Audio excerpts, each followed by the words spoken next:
Hello, everyone. This is Kyla from Hidden Gems Literary Emporium, your family-owned nonprofit I almost said New Brunswick bookstore, but we're just your bookstore all around the world. And so today we have a very special guest for our Ask the Author series, Miss Naisha Nickerson, who's the author of this beautiful book, Road to Recovery. And well, Nisha has been very involved with our bookstore and has been an amazing supporter. So thank you for that. But I want to start by you introducing yourself and telling us the inspiration behind this book, Roads to Recovery. So Road to Recovery actually started out as a conversation I had with my mother. This was, I want to say 2018. I told her that I always wanted to write a story about her life and how her recovery impacted me, but I wanted to make sure she was okay with it because certain things, everyone isn't comfortable sharing with the outside world. So I just wanted to know if she was comfortable with me expressing how her addiction impacted me because I never really talked to her about it. And the way that I normally get through things is to write. So I wanted to know if she was okay with that. And it turned into me writing about it to it turning into a story about her and how the police really overlook the issue that we have as far as, all of the rise in fentanyl lacing and things like that. And the book was really supposed to be something I worked on later on, but unfortunately my mother passed to a drug overdose due to the fentanyl lace in 2019. So I just went ahead and wrote the story. And so has writing always been a part of your life? I'm talking about through childhood, or was this something that you came into at a certain point in your life?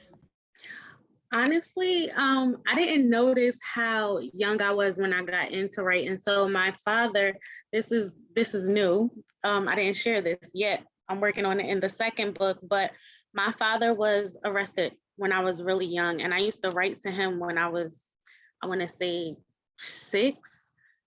I have the letters here, but I have to look at the date, but I believe I was about 6, and we would write letters back and forth, and my grandmother would proofread them for me and everything.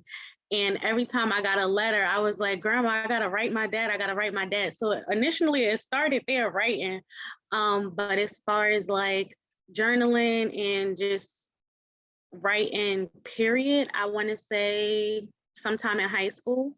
I used to journal a lot, whether it was things that was going on in my personal life or just conversations I experienced with my friends or my boyfriend at the time. And I would keep like diaries every time I ran out. So I had about 4 diaries worth of nothing but journaling. So it went from writing to my dad to journaling about, when you're a teenager in high school, it's a lot of crazy things going on. So I kept all of that. And I actually, don't laugh, but I actually have, oh my God, one of my diaries from high school. You can't see it, but that's going to be a part of the second book. But I journaled a lot in high school. And after high school, I want to say a few years later, I started blogging in 2013, 14 for a lady named Marie. She has a website, A Lady Who Knows. It used to be Lady Sav. And I basically worked on their love and relationships column. And I went from doing blogging to getting into podcasting. So writing really has been a part of my life since I was a kid, truly. I'll say we, my husband and I, we also journal a lot. We encourage everybody to journal because it is literally a record of your history. And just as for you, I'm sure you look back in your journals and you look at the things that you've written in high school and you laugh, cry, and it brings you back to where you were at that stage in your life. And it's such a good piece of history to keep, to share with others, to pass down to your children when they're ready to read it. and also, as you're doing with your second book, to utilize as a way to share your story with the world. Yeah, I was happy to find that book. I don't have the others, but it was just weird going back in time, reading like the things that I've been through as a kid. It was so funny. It's literally a time travel It capsule. is. And so, Nation, I want to encourage everybody who's listening to, if you don't already, to begin journaling and recording your life. Yes, it's a It huge. really is a time capsule, and it's a great way to release, whether it's stress, whatever you're going through at work, with your friends, family, especially. Just journal. Sometimes it's hard for us to discuss those things with other people. And once you write it down, it's easier to say out loud. Why do you think that is? Well, so I recently released a workbook, Talk That Talk. It's on Amazon. It's basically to help you feel a little more comfortable talking about things that you wouldn't normally feel comfortable saying out loud, whether it's with your boss or your significant other, your friend that you're, having difficulties with, I don't know, but just to kind of guide you into the thought of, okay, it's not as serious as I'm making it seem, or I'm just overthinking. I'm thinking about it way too much. It doesn't have to be a difficult conversation. So I really think that sometimes we just get into our own heads and overthink what the outcome could be instead of just letting it be what it is. I mean, a person is either going to be receptive or not. You can't control someone's reaction to how you feel. I think it's important to just express yourself. You don't have to do it in a negative way, but I find that writing things out before you say them verbally helps you to get comfortable with expressing yourself. That's how I began speaking in college, because I was terrified to talk in front of other people. But the more you practice it, the easier it becomes. I think a lot of people are afraid of speaking about certain things because they are afraid of the opinion of other people or how it will be received, especially when it's difficult topics. What advice would you give somebody who really wants to speak about a situation but is afraid of what other people will think about them?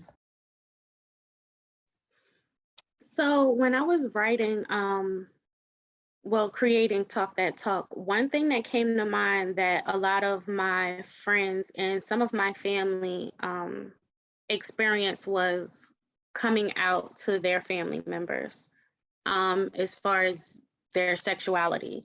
And like I said before, either someone's going to accept what you have to say or they're not.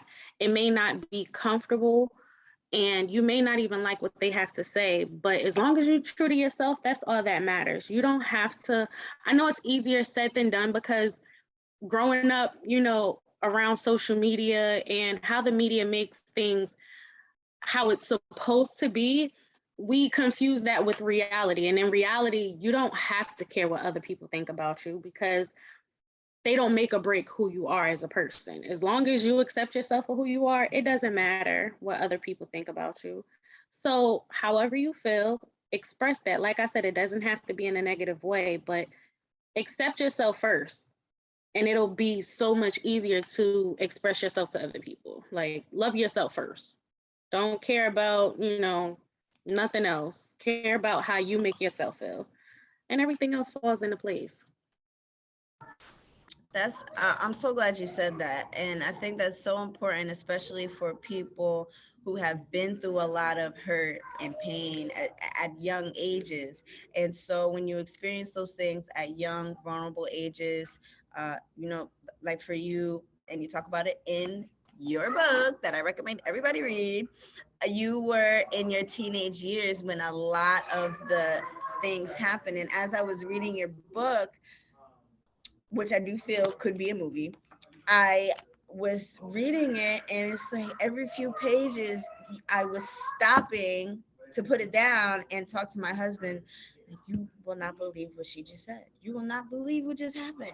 And then two or three more pages. You will not believe. It's almost it's. I,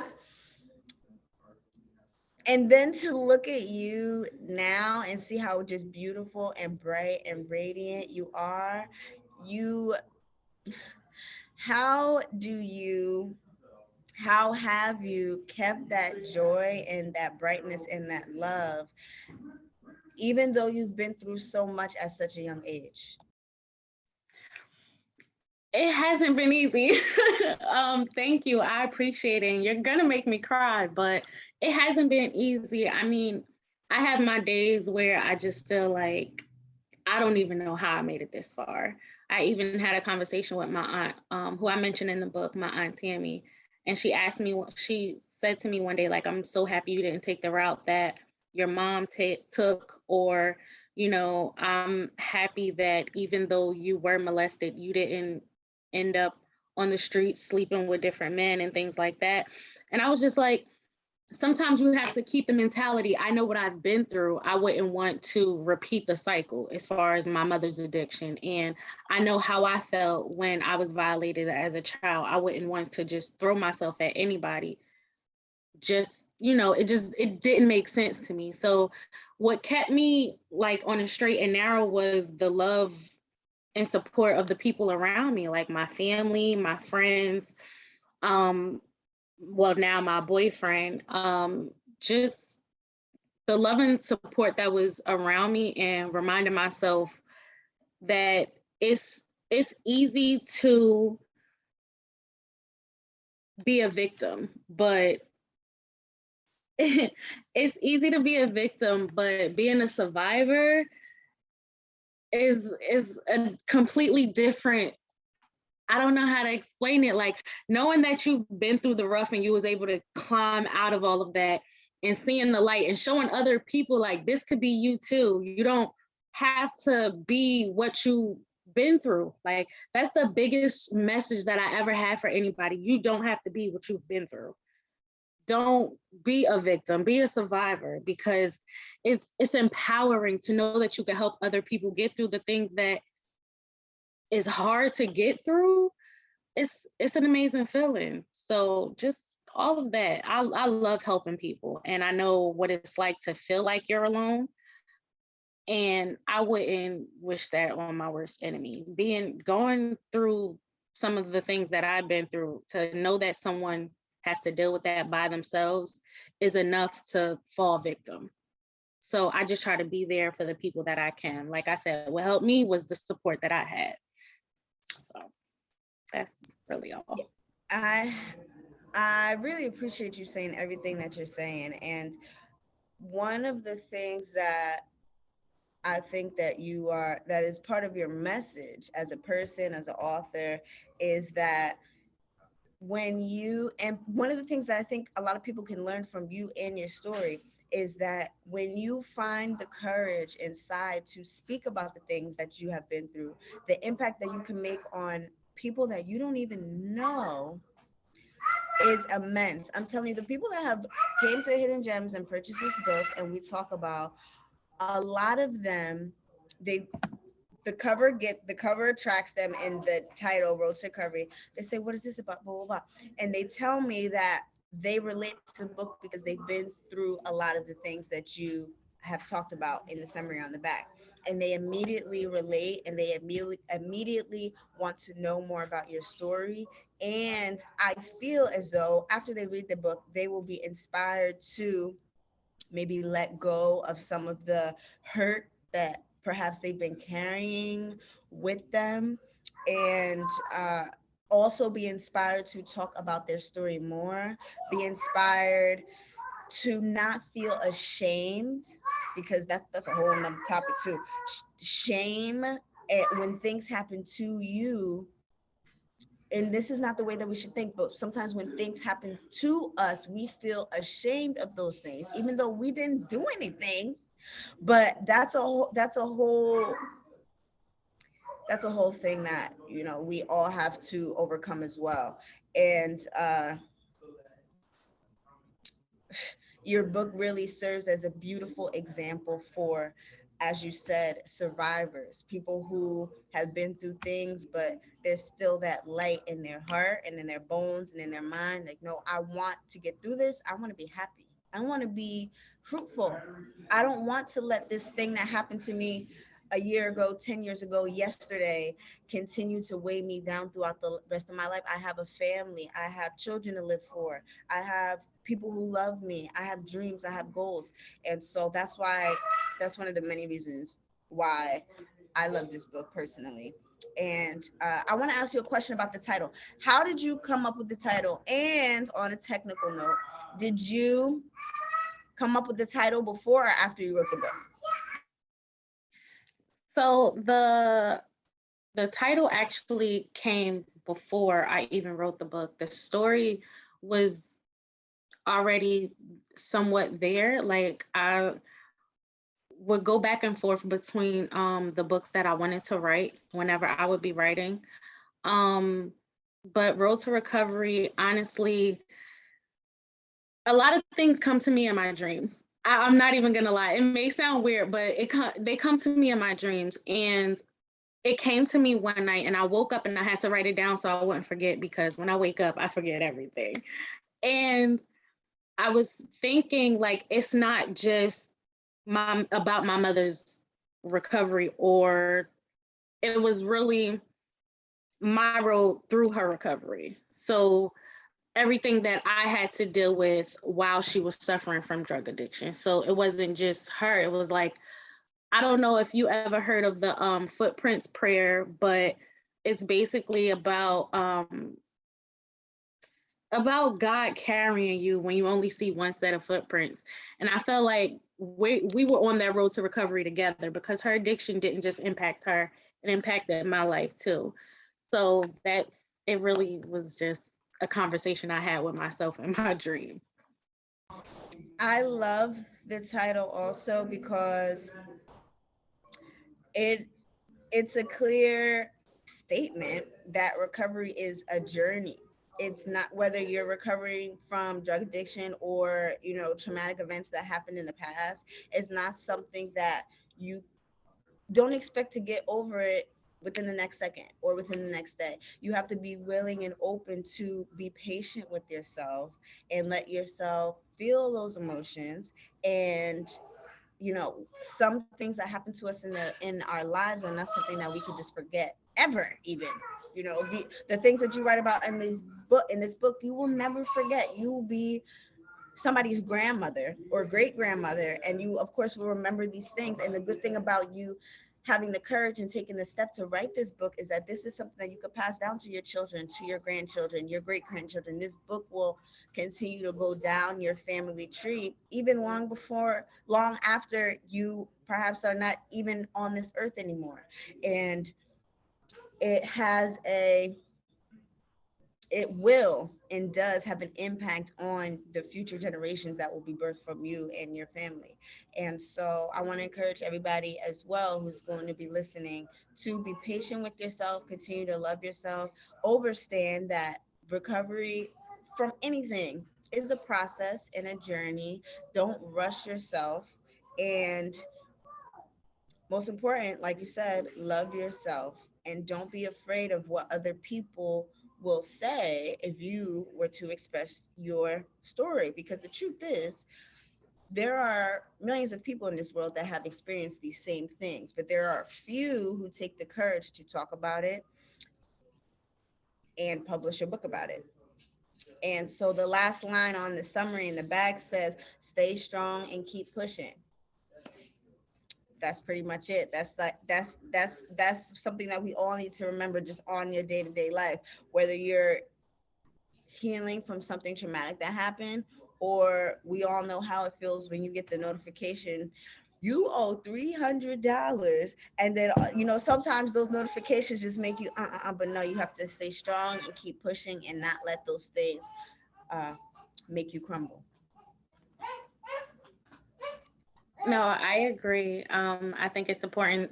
Like when you had the event recently, we worry so much about what can go wrong instead of what can go right. It's like I was reading a book, it's over here somewhere, but I was reading a book that said our brains automatically think about the negative instead of the positive because of all the negativity that we see in the world and that we've been through.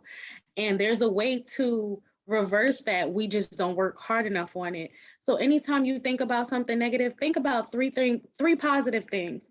And the more you do that, the more your brain will reverse that thinking and you'll think more positively than negatively. I think it's super important because you don't have to go through life worried about what the bad things are that are coming up. Like we're so used to focusing on, oh my God, it's too good right now. Something bad is about to happen. We got to get out of that mindset because it doesn't have to be that way. Something's gonna happen regardless in your life. Like you're gonna run into days where, oh my God, I got too much bills right now. They gonna get paid. You're gonna make a way. Don't worry about it. I think we focus so much, we overwhelm ourselves, and it's time to stop. We gonna make a way. That's it. Right. That's right.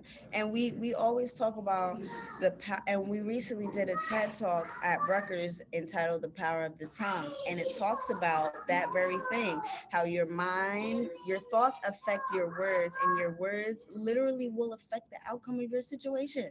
So if you say, "Oh, I'm never going to get through this situation. I'm just not. I'm not." Then guess what? You are not going to get through that situation because you are declaring that you are not going to get this through that situation. We have to mind the words that we speak, and especially it's important for us to teach that to our children so they are walking around saying and thinking, "I can, I will, I am, I'm going to." Not, "Oh, I can't. This is hard. I don't want to.